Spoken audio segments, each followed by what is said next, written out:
mesdames et messieurs. Je voudrais d'abord vous dire que je tiens à remercier les organisateurs, à commencer par la Société de géographie dont je suis membre depuis 1821, comme vous le savez tous. Et je remercie tout particulièrement Micheline Otia, dont je tiens à préciser que, parce que beaucoup ne le savent pas ici, en fait c'est la reine des forêts. C'est-à-dire visiter une forêt avec elle, elle vous livre une explication pédagogique de la naissance, de l'évolution de la forêt, on s'en rappelle pour tout le restant de ses jours, et sur son lit de mort, on y pense encore. C'est vous dire un peu ses qualités. Donc merci à la Société de géographie, et merci bien sûr parce que la Société de géographie n'a pas l'esprit de chapelle, et elle sait qu'il faut travailler en équipe, et donc, pour cette conférence, elle a eu l'intelligence de travailler en équipe avec le Centre géopolitique et diploweb.com, dont je vous rappelle que c'est en fait le principal diffuseur des études géopolitiques dans le monde entier. C'est la meilleure diffusion du monde entier. Vous pouvez bien sûr, là aussi, aller sur le site internet et vous abonner à la lettre périodique. Vous m'avez demandé donc de traiter de la question des dynamiques de population et des perspectives stratégiques. Or, sur cette question, le premier élément qu'il est indispensable de poser tient au fait que les poncifs ne manquent pas en la matière. Et effectivement, nous avons beaucoup de nos contemporains qui regardent des poncifs qui circulent dans le ciel. Et quand on a ce genre d'attitude, vous voyez, on risque de tomber du haut d'une falaise. Donc, je n'aurai pas cet après-midi le temps d'égrener tous les poncifs, mais implicitement, vous verrez que je serai amené forcément à en balayer, sachant que ces poncifs sont très anciens, c'est-à-dire que lorsque vous écoutez aujourd'hui à la radio ou à la télévision un néo-malthusien d'aujourd'hui ne fait que reprendre des formulations qui existaient déjà il y a 25 siècles et parfois dans un langage plus clair. Donc pour traiter cette question, il est nécessaire, à mon sens, en introduction, d'abord que je vous précise la définition des deux aspects complémentaires et interactifs de cette conférence. Bon, les dynamiques de population, c'est tout ce qui concerne l'état et la vie des populations, c'est-à-dire à la fois les évolutions de la natalité, dans tous ses aspects, les évolutions de la mortalité qui parfois est naturelle, mais parfois est provoquée au moment de guerre, de génocide ou de conflits civils, et bien sûr toute la dimension migratoire qui vient modifier la situation des populations, sachant que la composante migratoire a aussi un effet sur la géographie des populations.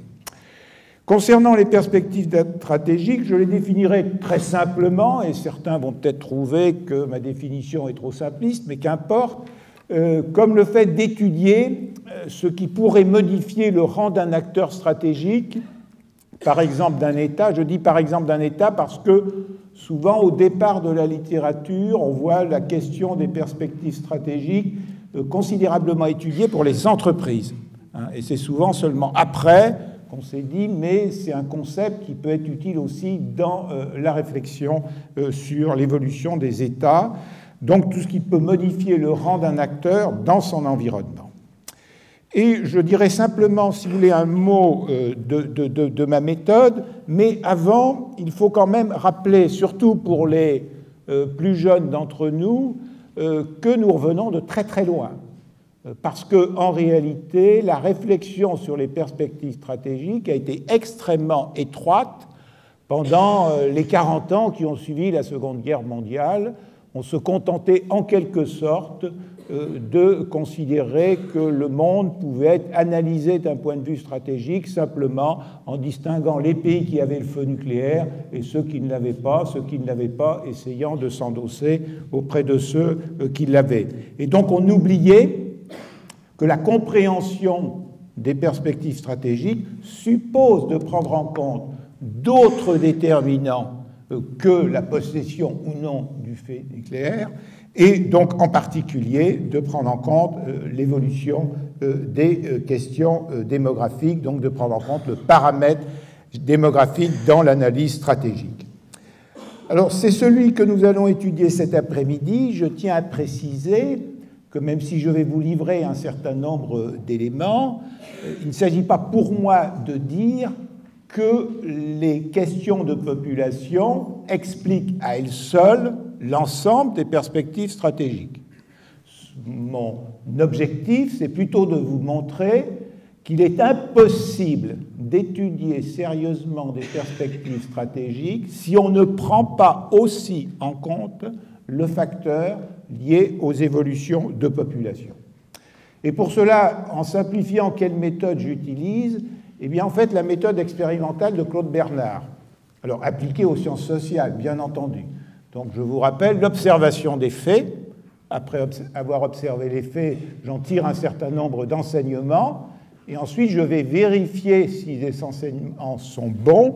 Pour le vérifier, eh bien, je vais aller chercher un autre champ spatial ou temporel qui va me permettre ainsi de déboucher sur des conclusions plus générales. Pour répondre donc à la question posée, je vous propose un plan en deux parties. Alors c'est vrai que j'ai fait Sciences Po, mais enfin je ne fais pas systématiquement des plans en deux parties.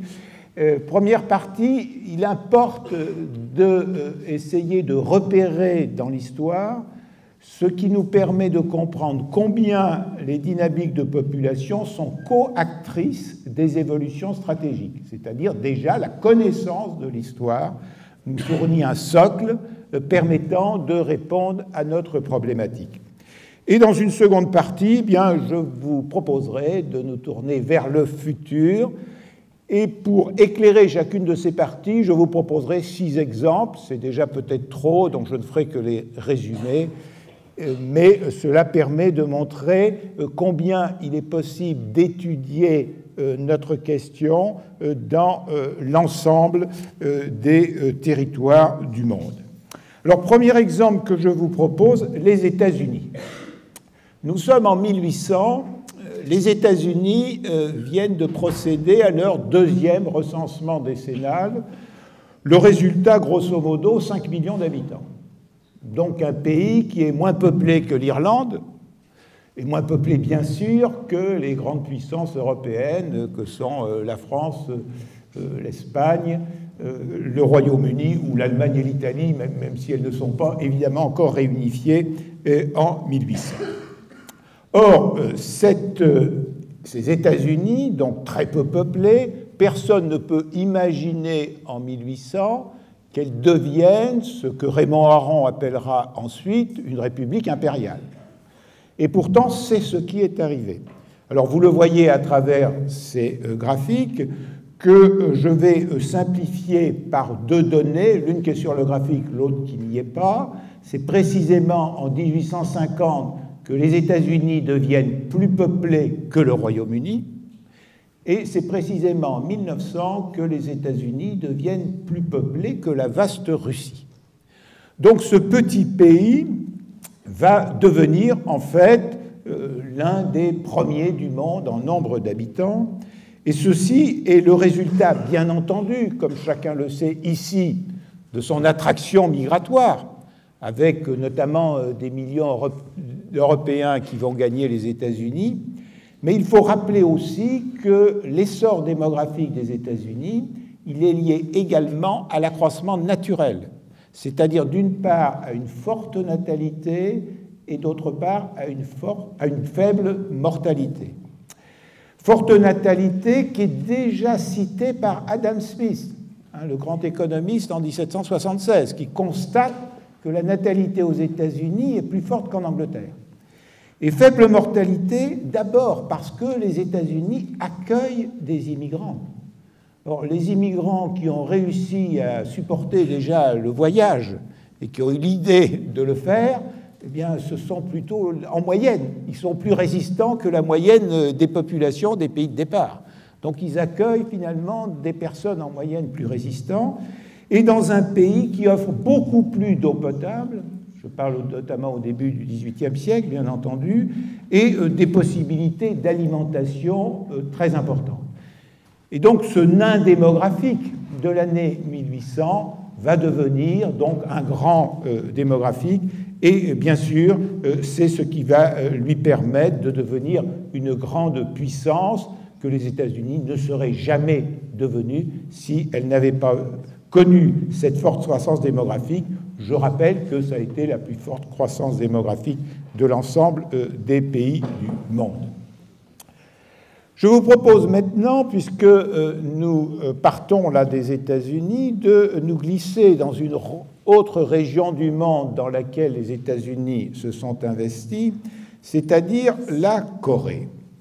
Sachant que les 6 exemples que je vous donne dans cette première partie sont en fait chronologiques, disons pour la date explicative des relations entre le démographique et le stratégique. Vous rappelez qu'en effet, en juin 1950, les communistes coréens, essentiellement installés au nord, envahissent la majorité de la partie du sud de la péninsule coréenne, dans l'idée que la totalité de la péninsule soit sous la souveraineté d'un régime communiste.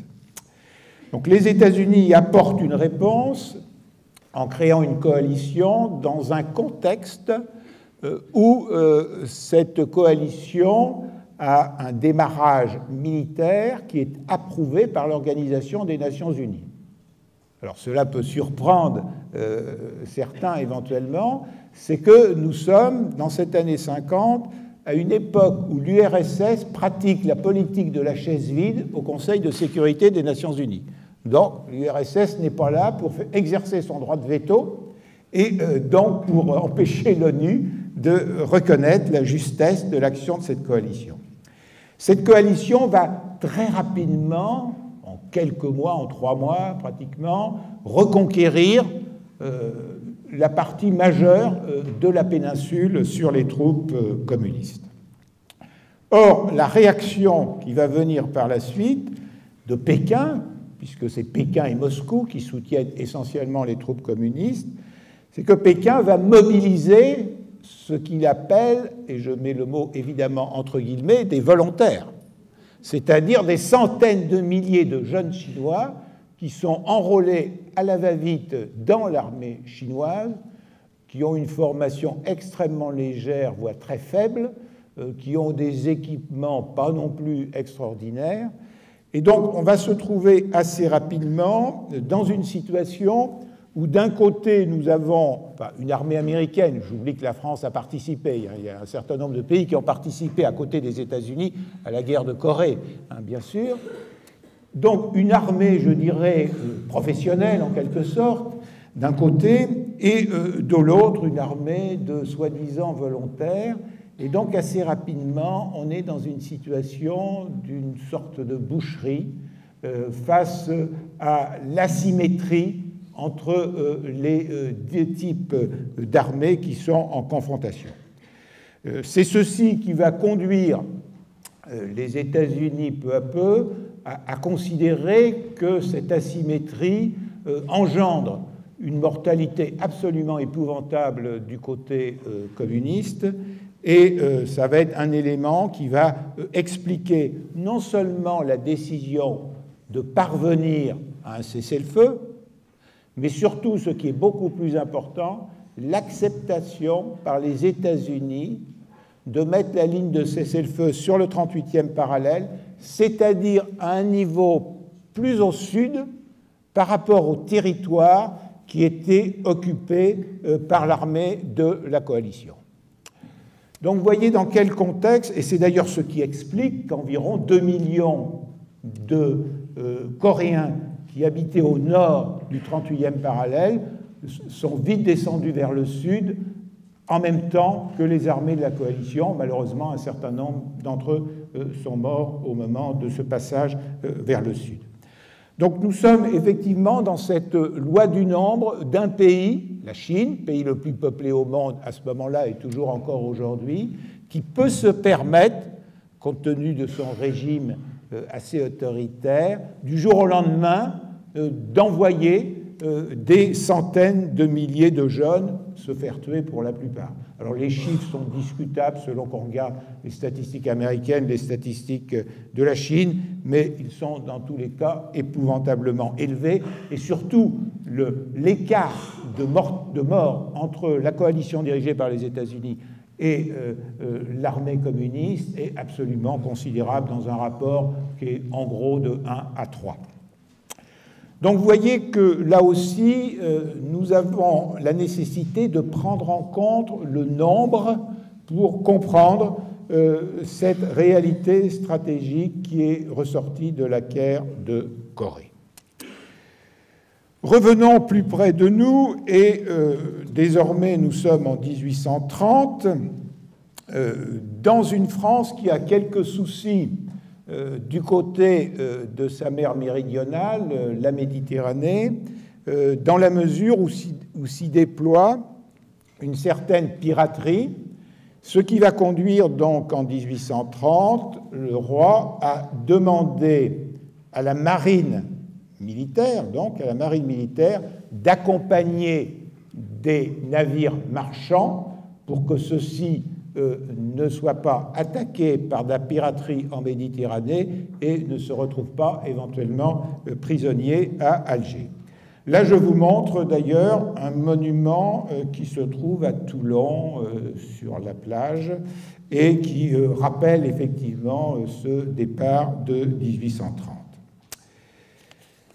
On ne sait pas très bien quelle est la population de l'Algérie en 1830 même, mais nous allons assez vite faire des dénombrements, puisque, comme vous le savez, ce qui était au départ une simple opération militaire de contrôle d'un lieu de départ des pirates à Alger va se traduire par la prise de l'ensemble de l'Algérie dans des conditions qu'il n'est pas utile ici de rappeler. Et donc assez rapidement, donc, des éléments de dénombrement montrent que dans ces années 1830-1840, si l'on compte le nombre d'habitants en Algérie par rapport au nombre d'habitants en France métropolitaine, le rapport est de 1 à 18. Donc un pays très peuplé d'un côté, un pays très peu peuplé de l'autre, et on comprend que la conquête de l'Algérie, même si elle ne s'est pas faite sans douleur, était quand même une possibilité rendue faisable compte tenu de l'écart démographique. Dans un premier temps, cet écart démographique va perdurer dans la mesure où la mortalité en Algérie est extrêmement élevée. On a des conditions d'hygiène des populations pas très favorables, un réseau sanitaire extrêmement faible, et donc il va falloir attendre les années 1880, c'est-à-dire l'investissement dans un réseau sanitaire, le moment aussi où la France décide de remplacer les matrones par des sages-femmes, ce qui permet d'abaisser à la fois la mortalité maternelle, donc la mortalité des femmes en couche, et la mortalité infantile. Et donc, peu à peu, avec tous ces progrès, nous allons avoir un double différentiel démographique qui va se mettre en œuvre. Le premier différentiel démographique qui est évident, c'est que la croissance de la population de l'Algérie, pays qui va entrer dans la transition démographique grâce à ses progrès médicaux, pharmaceutiques et hygiéniques, va être beaucoup plus rapide que la croissance démographique de la France métropolitaine. Deuxième différentiel, au sein de l'Algérie, eh bien, nous allons avoir donc une croissance extrêmement différente entre les populations musulmanes d'Algérie et les populations d'Algérie qui soit sont d'origine juive, pour la plupart qui sont arrivés en Algérie, alors soit en 70 après Jésus-Christ, après que les Romains aient balayé les Juifs de Jérusalem, soit pour certains d'entre eux qui ont pu arriver en 1492 après l'affaire de l'Espagne. Toujours est-il donc qu'ils sont là depuis très très longtemps, puisque vous voyez que certains Juifs d'Algérie ont leurs ancêtres qui étaient déjà en Algérie quand les Arabes n'étaient pas encore arrivés en Algérie. Et donc, nous avons une croissance des musulmans d'Algérie qui va être très importante, alors que la croissance soit des Juifs d'Algérie, soit des Européens venus s'installer en Algérie est beaucoup plus faible. Et donc, nous sommes dans un contexte où ce différentiel de croissance pose des problèmes pour arriver à maintenir ce que certains souhaitent et ce qui est officiellement la réalité institutionnelle, c'est-à-dire une Algérie française. Je rappelle que le département 93, si ma mémoire est bonne, était le département de Constantine à l'époque, ce qui n'est plus le cas aujourd'hui, comme vous le savez. Et donc mon maître, d'ailleurs, Alfred Sauvy, au début de 1954, c'est-à-dire avant le début de la guerre d'Algérie, va voir le général de Gaulle, qui est au moment de sa traversée du désert, et lui explique que compte tenu de la croissance démographique attendue en Algérie, tout particulièrement des Algériens de confession musulmane, il n'y a que deux solutions, c'est-à-dire soit investir massivement pour parvenir à élever le niveau de vie des Algériens autant que le niveau de vie des Français de France métropolitaine, soit leur rendre leur liberté.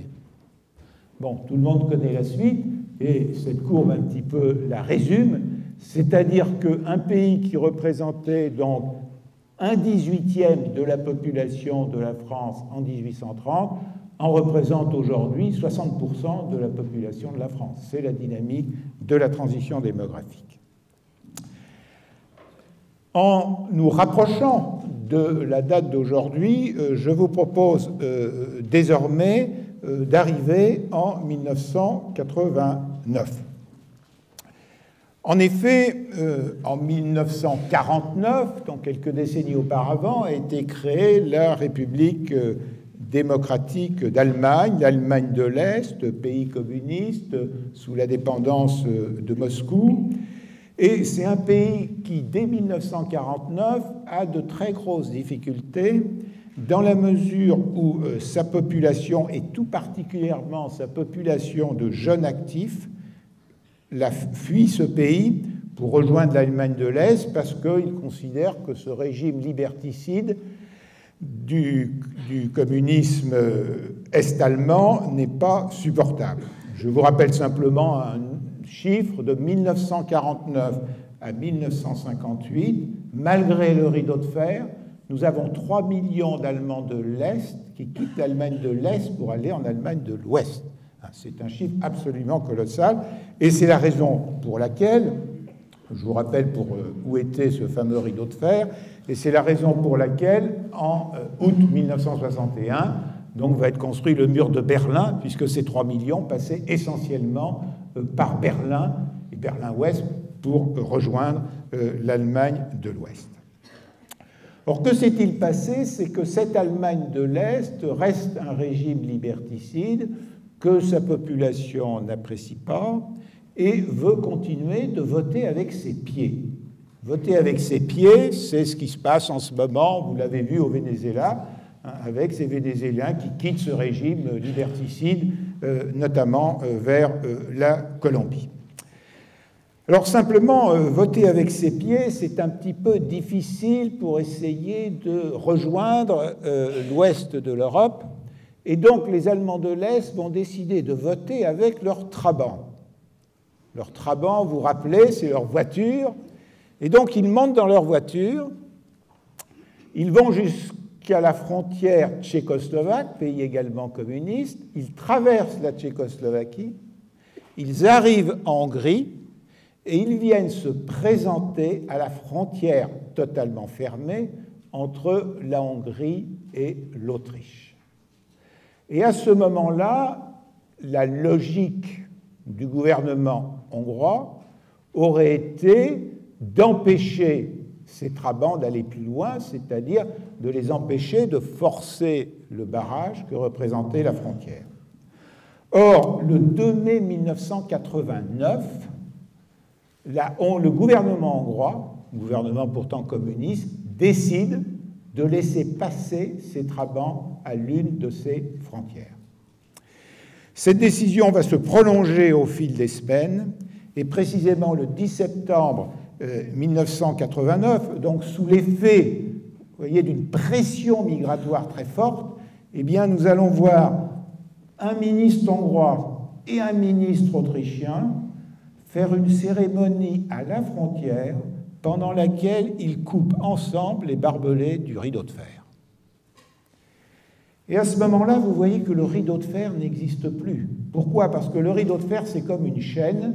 S'il y a un maillon qui saute, la chaîne saute.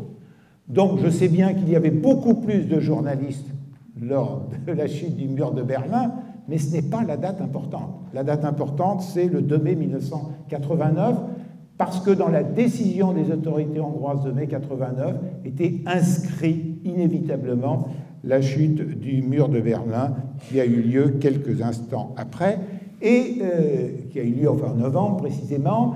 Et l'idée des Allemands de l'Est, d'ailleurs, du gouvernement d'Allemands de l'Est, en ouvrant le mur de Berlin, était de penser que sa population allait se satisfaire de la libre circulation avec l'Ouest et continuer d'accepter son gouvernement liberticide.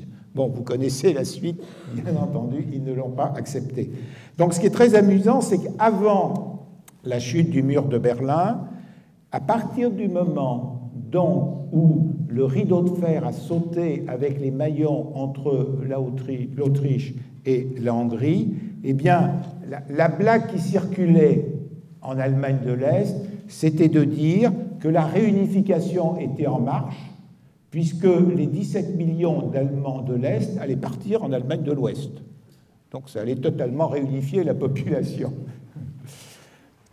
Donc nous voyons ainsi comment la pression migratoire, qui est un élément des dynamiques de population, a modifié la situation stratégique de notre Europe. Je vous propose maintenant de nous diriger dans une autre région du monde, et précisément donc au Moyen-Orient. Nous sommes en 1945, et quelques pays vont créer donc une organisation régionale qui s'appelle la Ligue arabe, dans l'idée de mener ensemble un certain nombre d'actions et d'avoir une présence plus forte dans le concert à la fois régional et mondial. Cette Ligue arabe va installer son siège au Caire, ce qui n'est pas illogique dans la mesure où l'Égypte représente le tiers de la population des pays arabes, mais plus du tiers de la population des pays arabes, et dans la mesure aussi où, si nous regardons le poids des autres pays arabes, il est beaucoup plus faible que celui de l'Égypte. Donc le pays qui est au rang numéro 2, alors selon les statistiques, là je vous ai mis l'Algérie et le Soudan, parfois c'est le Soudan, parfois c'est l'Algérie, ça dépend comment on décompte. Qu'importe, toujours est-il qu'avec l'écart de peuplement entre le pays arabe le plus peuplé et le pays à majorité arabe en second rang est extrêmement important. Donc cette Ligue arabe va connaître quelques soubresauts internes parce que, au sein de l'ensemble des pays qui y sont réunis, l'un d'entre eux, en 1977, va se rapprocher d'Israël. Il s'agit de l'Égypte. Et donc ce rapprochement entre l'Égypte et Israël n'est pas du tout apprécié par un certain nombre de pays de la Ligue arabe, la majorité d'ailleurs des pays de la Ligue arabe, qui vont rappeler leur ambassadeur au Caire, qui vont cesser d'avoir des relations diplomatiques avec l'Égypte. Et enfin, quand en 1979, l'Égypte décide de signer un traité de paix avec Israël, c'est pour les autres membres de la Ligue arabe insupportable, et donc ils vont se réunir pour prendre deux décisions majeures. Un, nous excluons l'Égypte de la Ligue arabe. Deux, nous décidons de transférer le siège de la Ligue arabe du Caire à Tunis. Mais est-ce qu'une position comme celle-ci était tenable? Est-ce qu'une organisation internationale qui s'appelle la Ligue arabe peut conserver une légitimité suffisante si elle exclut de ses composantes plus du tiers de la population des pays arabes? Eh bien, l'Égypte n'a jamais dénoncé ce traité de paix avec Israël, et pourtant, peu à peu, les pays de la Ligue arabe ont dû renouer des relations diplomatiques avec l'Égypte, et enfin, en 1990, ils ont décidé de réintégrer l'Égypte dans la Ligue arabe et de remettre au Caire le siège de la Ligue arabe. Donc, encore une fois, la loi du nombre a pesé pour cette décision qui a modifié la situation dans la région. Enfin, je vais vous livrer un sixième et donc dernier élément historique et qui concerne désormais l'Amérique. Tout commence donc en 1823 par, je ne sais plus si c'est le 7e ou 9e discours du président Monroe. Et à l'occasion de ce discours, il développe une doctrine selon laquelle les Européens n'ont plus à intervenir dans l'ensemble de l'Amérique, ce qui veut dire en particulier non plus à intervenir en Amérique latine. Les États-Unis considéreront que c'est une atteinte à la sécurité propre des États-Unis si un quelconque pays européen intervient en Amérique latine. Donc, autrement dit, les États-Unis considèrent que l'Amérique latine est leur arrière-cour et, de facto, ils obligent les pays de l'Amérique latine à faire allégeance aux États-Unis. Nous sommes dans un contexte, 1823, où la population des États-Unis est, même si elle est encore faible, est de loin la plus nombreuse de l'ensemble des pays d'Amérique. Et donc les États-Unis peuvent utiliser leur argument démographique pour justifier cette doctrine Monroe, même si, en 1823, l'argument économique est extrêmement faible. Les États-Unis sont encore un pays largement agricole et encore loin d'être un pays industriel qui ne deviendra qu'à partir de la deuxième moitié du XXe siècle. Donc c'est dans ce contexte qu'il faut comprendre aussi les multiples interventions des États-Unis en Amérique latine tout au long des décennies qui se sont écoulées par la suite, y compris dans les décennies du XXe siècle, bien entendu. Sauf que le rapport de force démographique va se modifier. Et il va se modifier, par exemple, si l'on regarde le rapport de force entre le Brésil et les États-Unis. Vous voyez qu'au début du XXe siècle, le Brésil représente un peu plus d'un cinquième du poids démographique des États-Unis, puis sa croissance démographique va être beaucoup plus forte que celle des États-Unis, et donc c'est en gros à la fin du XXe siècle que le Brésil monte à un pourcentage de 60% de la population des États-Unis et devient la cinquième puissance démographique du monde. Et donc c'est à partir de ce moment-là que le Brésil considère qu'il n'y a pas nécessité systématiquement de demander l'avis des États-Unis, et donc qu'il va, sans l'aval des États-Unis en 2003, formuler une demande pour devenir membre du Conseil de sécurité des États-Unis. Donc on voit bien que la loi du différentiel, c'est-à-dire l'écart d'essor démographique entre ces deux pays, a fini par exercer des effets stratégiques. Alors ces effets stratégiques sont doubles, c'est-à-dire il y a la décision initiale du Brésil de se positionner comme étant un État qui souhaiterait devenir membre permanent du Conseil de sécurité, et puis il y a les effets sur les autres pays, comme la France, qui a pris une position selon laquelle elle considère que la demande du Brésil est justifiée. Et donc à chaque fois qu'un ministre français va au Brésil, il rappelle que la France soutient la demande du Brésil d'entrer au Conseil de sécurité des États-Unis. Donc, des Nations Unies, merci. Donc, vous voyez que nous avons ainsi, à travers un certain nombre d'éléments historiques, montré que l'hypothèse faite à partir de l'observation des faits, de cette interaction entre les dynamiques de population et les évolutions stratégiques, est validée. Et ceci nous permet donc désormais, dans une seconde partie, de nous plonger dans le futur et d'examiner quelques éléments qui nous permettent de réfléchir à ce futur. Pour cela, je voudrais simplement rappeler en introduction de cette seconde partie un élément essentiel, c'est qu'il n'y a pas de mondialisation en démographie. Nous sommes dans un monde qui est et sera de plus en plus fragmenté parce que les dynamiques de population sont très différentes selon les pays et donc engendrent bien entendu des effets stratégiques extrêmement différenciés. Donc cette géographie de la population qui se dessine au XXIe siècle, et c'est l'objet de mon dernier livre sur la géographie des populations, c'est de montrer que nous allons vers une géographie inédite des populations, sous l'effet à la fois des intensités, des calendriers, des cas de processus que je ne vais pas détailler maintenant pour quand même laisser de la place au débat. Alors le premier élément qu'il faut citer dans nos évolutions stratégiques, c'est le fait que l'ordre démographique va être bousculé par l'Inde au XXIe siècle. En effet, que s'est-il passé?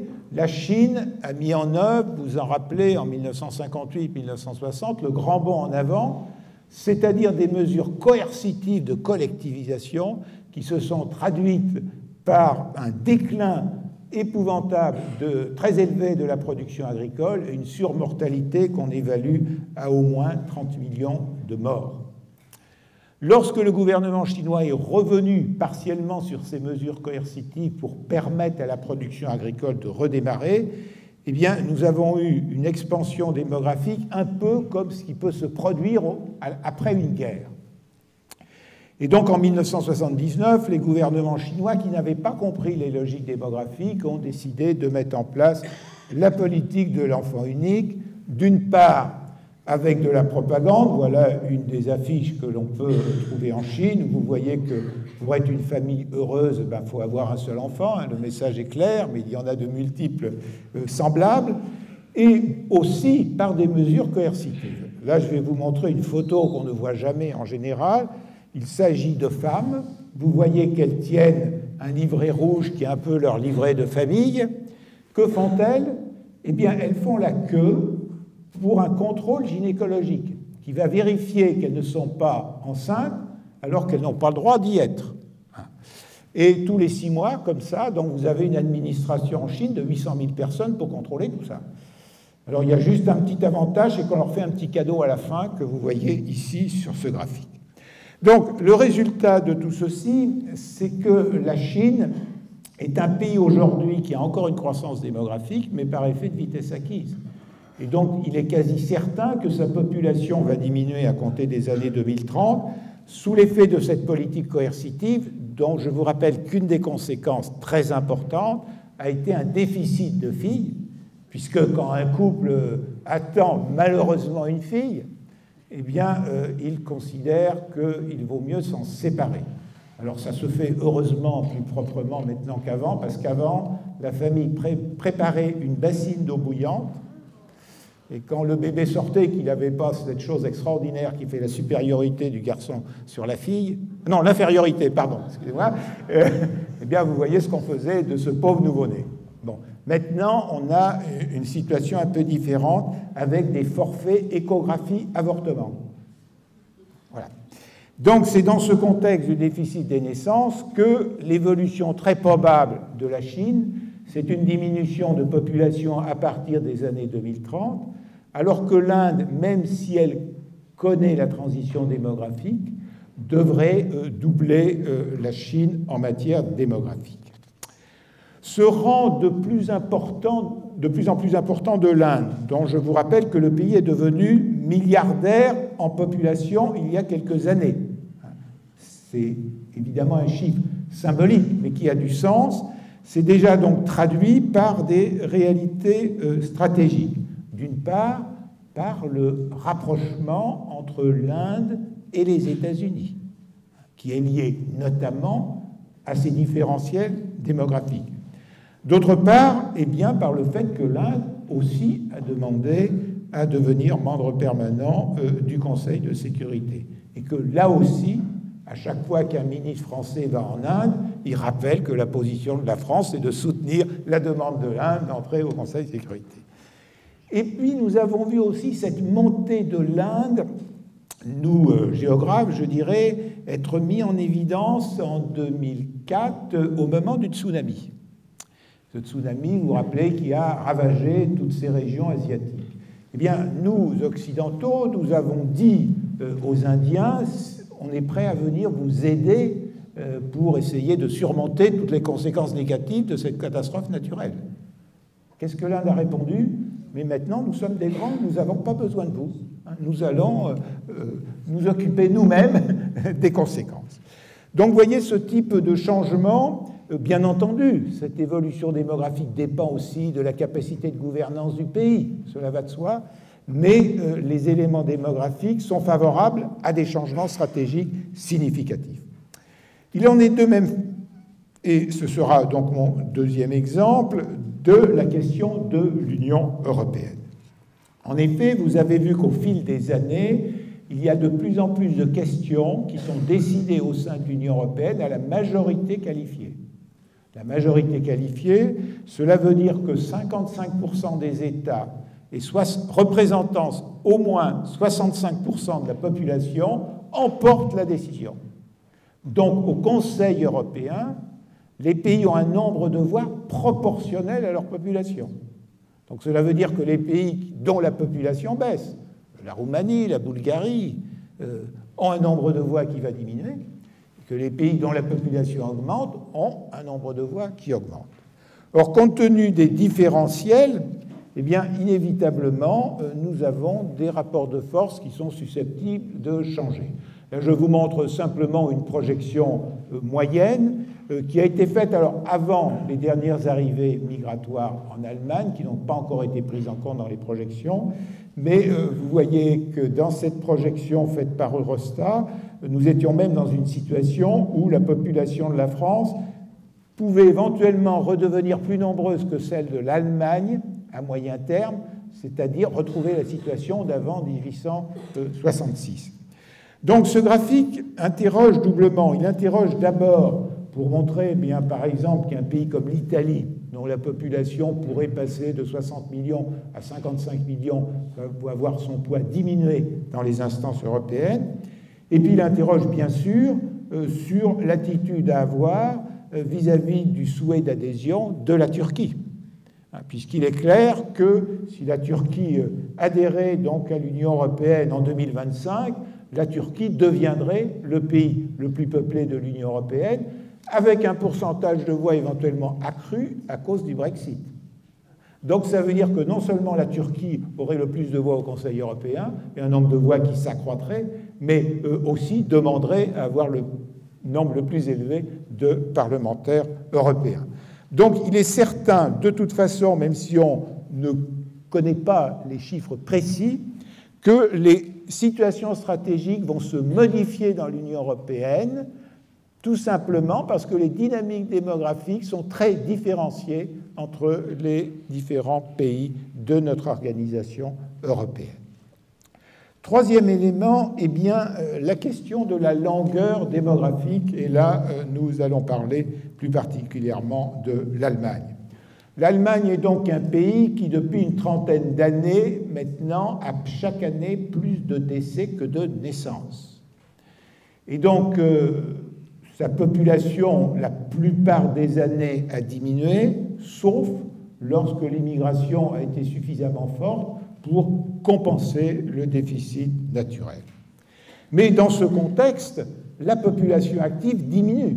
Et donc, les chefs d'entreprise allemandes n'ont cessé toutes ces dernières années de demander une ouverture migratoire qui va nous conduire au 31 août 2015 avec donc Mme Merkel qui prononce cette phrase historique, je la dirai en français, nous y arriverons. Nous y arriverons, c'est-à-dire nous arriverons à accueillir tous les immigrants qui veulent venir s'installer en Allemagne.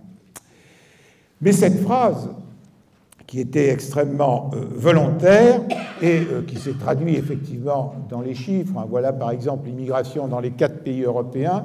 Vous voyez donc que pour les années 2015 et 2016, l'immigration en Allemagne est sans commune mesure avec l'immigration au Royaume-Uni, en France et bien sûr en Italie, eh bien, va modifier la situation stratégique de l'Allemagne pour une raison bien simple, c'est que malheureusement son « nous y arriverons » va se traduire par une situation que les Allemands très férus de l'état de droit n'apprécient pas, c'est-à-dire qu'on va avoir des centaines de milliers d'immigrants dont l'Allemagne ne sait pas où ils sont.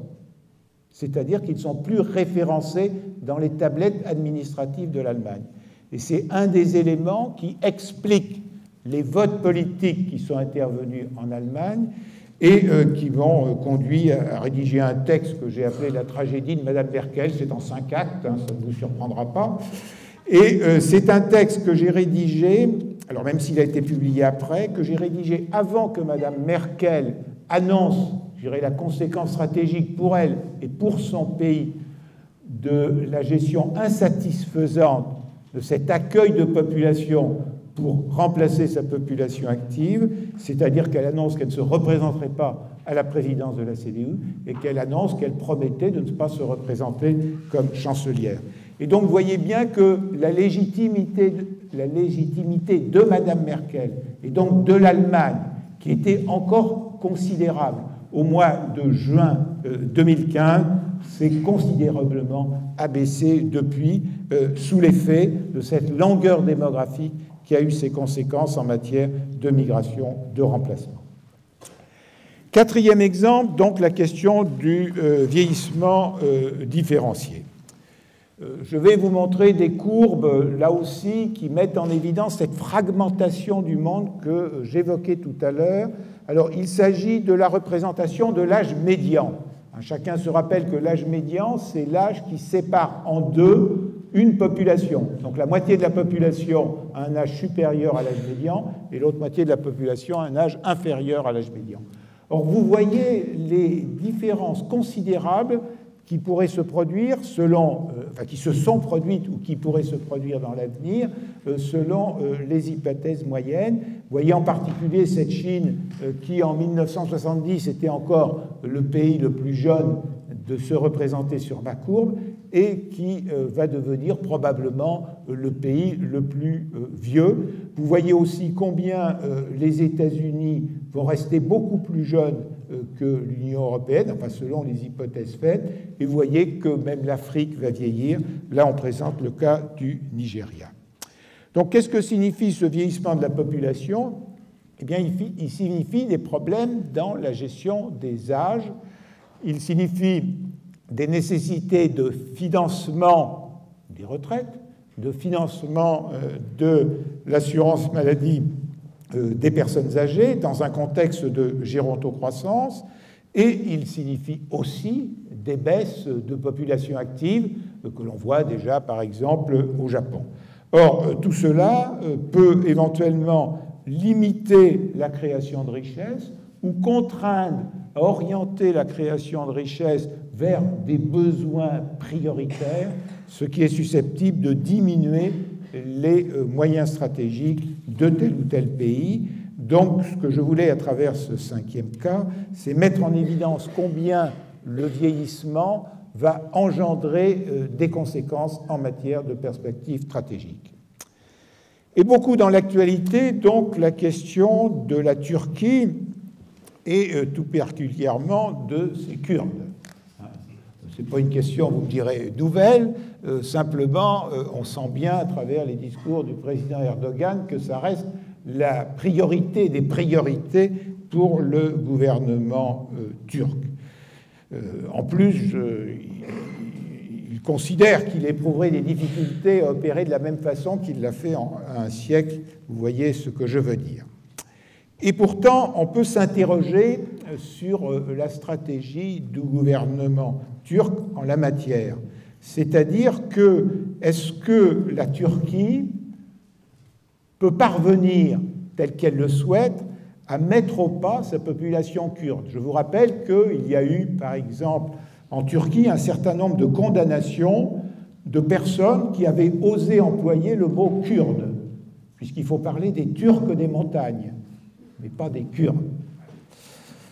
Or, l'analyse en matière de dynamique des populations consiste à dire que le paramètre démographique devrait être pris en compte par le gouvernement turc. Pourquoi? Parce que vous voyez ici les différences de fécondité entre les différentes régions de la Turquie. C'est-à-dire une fécondité, les fécondités les plus élevées dans l'Anatolie du Sud-Est et les fécondités les plus basses dans la Turquie du Nord-Ouest. Donc la fécondité la plus élevée dans les populations kurdes et les fécondités les plus basses dans les autres populations même si c'est vrai qu'à Istanbul, il y a une forte minorité kurde quand même. Donc, même si militairement et dans une certaine mesure, le gouvernement turc peut considérer qu'il est parvenu à contrôler militairement les espaces à majorité de population kurde, ce contrôle est limité par la dynamique démographique de ces populations qui continuera forcément à soulever un certain nombre de problèmes. Et donc, la question n'est pas soluble uniquement par des moyens militaires, mais il faudrait aussi une politique pour parvenir à la résoudre. Enfin, avant de terminer et surtout de vous laisser la parole, je voulais vous présenter un 6e point concernant la Russie. Bien entendu, l'avenir n'est pas parfaitement écrit, mais je rappelle simplement que la Russie, depuis déjà de nombreuses années, compte plus de décès que de naissances, que sa population donc, a dû diminuer ces dernières années, que néanmoins le président Poutine a confié au Premier ministre, il y a maintenant quelques années, une tâche essentielle consistant à dynamiser la politique familiale de la Russie pour que la fécondité remonte en Russie. Cette politique familiale a donné quelques résultats, mais elle s'applique sur un nombre de femmes en âge de procréer qui diminue par suite de la faible natalité antérieure. Et donc, les résultats ne sont sans doute pas à la hauteur des espérances de M. Poutine. Qu'est-ce que peut dire la démographie sur cette question? Eh bien, voilà, je vais vous proposer 3 hypothèses totalement différentes, comme vous le voyez.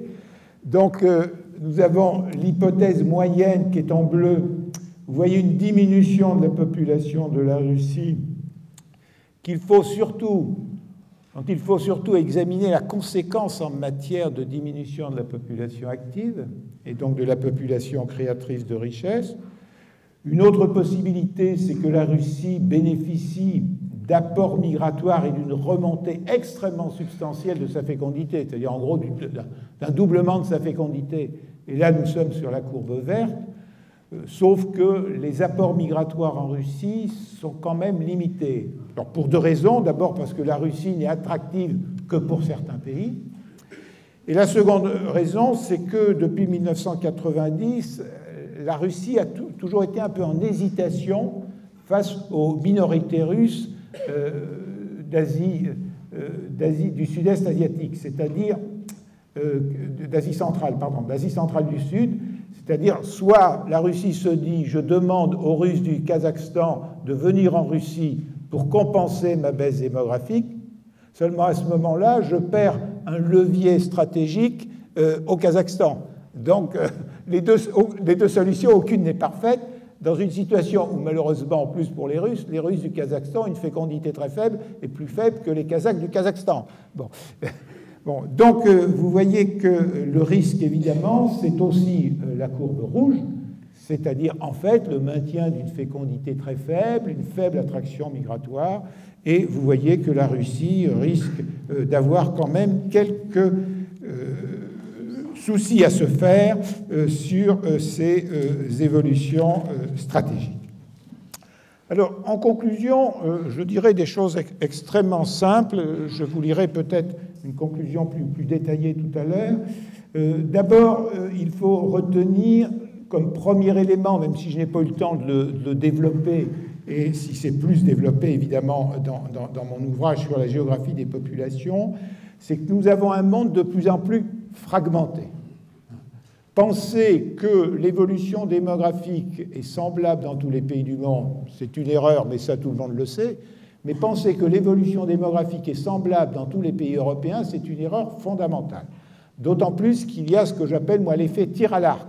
C'est-à-dire qu'un petit écart de fécondité, mais qui perdure pendant plusieurs années, engendre à terme des écarts démographiques considérables.